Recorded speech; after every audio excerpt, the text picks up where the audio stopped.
Hello, welcome to current affairs factory. तो चलिए, आज है 12 अक्टूबर और हम लोग आज की टॉप 5 करंट अफेयर्स क्विज को देखने वाले हैं। ये हमारे क्विज सीरीज का क्विज नंबर 4 है।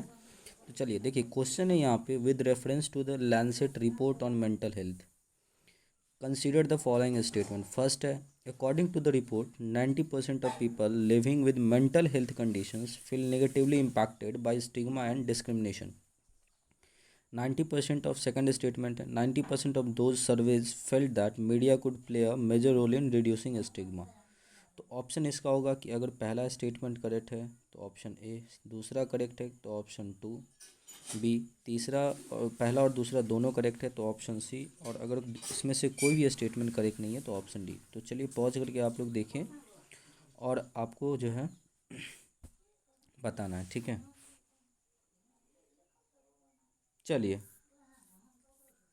तो both 1 and 2 will be the correct answer, ठीक है। एक्सप्लेनेशन देख लेते हैं। On World Mental Health Day, the Lancet released a new report calling for radical actions to end stigma and discrimination in mental health. Okay, the report was the result of levels of new Lancet Commission on ending stigma and discrimination in mental health. According to the report, 90% of people living with mental health conditions feel negatively impacted by stigma and discrimination. Further, 80% said stigma and discrimination can be worse than the condition itself. Additionally, 90% of those surveyed felt that media could play a major role in reducing stigma। हालांकि ये बहुत important point है, क्योंकि media जो है ना, किसी भी पार्टिकुलर पॉइंट को ग्राउंड लेवल तक पहुंचाने में अगर पार्शियल ना हो तो बहुत इंपॉर्टेंट योगदान निभाता है, ठीक है।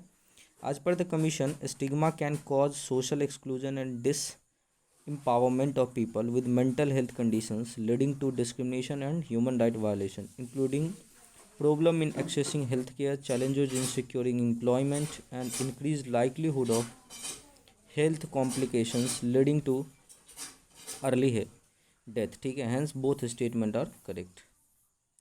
नेक्स्ट क्वेश्चन है, with reference to the Indian space association that is ISPA, consider the following statement. First statement, it was established in December 2020 as the premier industry association of space and satellite companies. The industry association will act as an independent and single window agency for enabling the opening up of space sector to startups and the private sectors according to the government agenda। तो बताना है आपको, options पहले question की तरह ही है कि अगर पहला स्टेटमेंट करेक्ट ऑप्शन ए, दूसरा स्टेटमेंट करेक्ट ऑप्शन बी, अगर दोनों करेक्ट तो ऑप्शन सी, और कोई भी करेक्ट नहीं तो ऑप्शन डी। पॉज करके आप लोग बनाइए। तो देखिए, इसका जो है ना, दोनों स्टेटमेंट 1 और 2 दोनों करेक्ट है, ठीक है। एक्सप्लेनेशन देख लेते हैं। देखिए, एक्सप्लेनेशन है कि the Indian space economy is set to reach $13 billion by 2025, according to a joint report prepared by EY and the Indian Space Association, that is ISPA।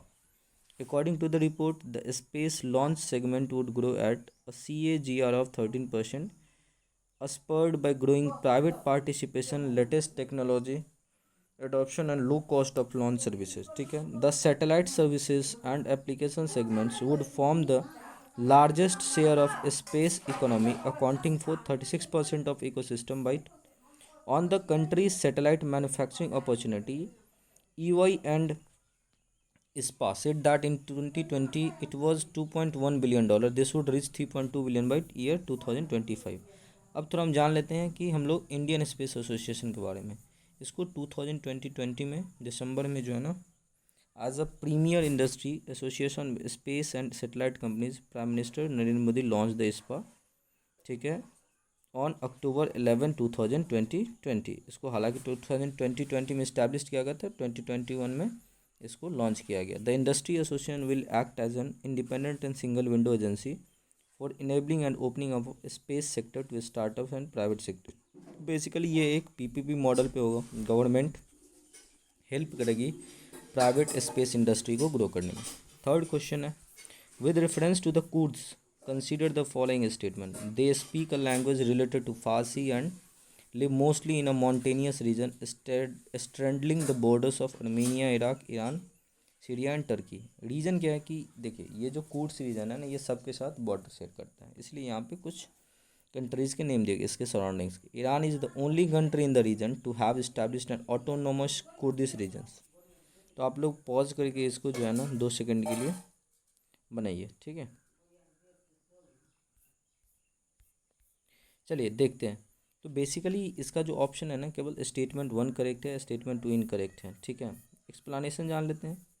देखिए, nation wide protest over the death of a young Iranian Kurdish women in the custody of Iran. अभी आपको पता है कि Iran में जो बुर्का के लिए है, ठीक है, उसके लिए एक रिवॉल्यूशन चल रहा है कि महिलाएं बोल रही है कि हमें बुर्का नहीं पहनना है, ठीक है।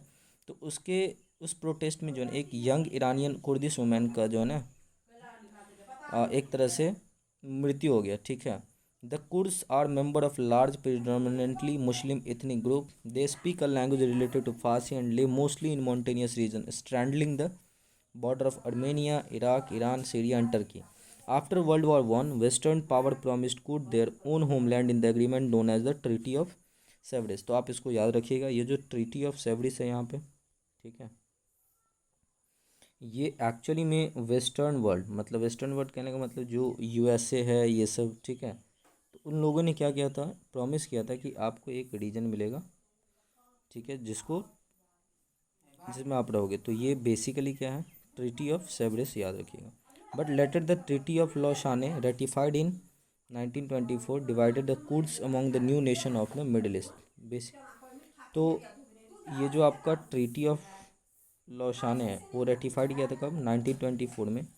और इसके अंतर्गत जो कुर्ड्स पहले का जो वेस्टर्न सपोर्टेड रीजन था उसको डिवाइड कर दिया गया न्यू नेशन, जो भी आप बोल सकते हैं अभी बेसिकली उस टाइम में मिडिल ईस्ट में जो कंट्री था उसको जो भी इसके रीजन्स, मतलब आप बोल सकते हो बाउंड्री शेयर करता था, उसको दे दिया गया, ठीक है। Today there are more than, जैसे अभी इंडिया में है ना कि नागा पीस चल रहा है, नागा पीस के लिए जो है ना एक मल्टी पार्टी जो है ना मीटिंग चल रहा है, जिसमें अगर आप ग्रेटर नागालिज्म की बात करोगे तो वो नागालैंड के साथ साथ कुछ म्यांमार का भी रीजन है, अरुणाचल प्रदेश, असम का रीजन आ जाता है, ठीक है, इंडियन कंट्री में, ठीक है।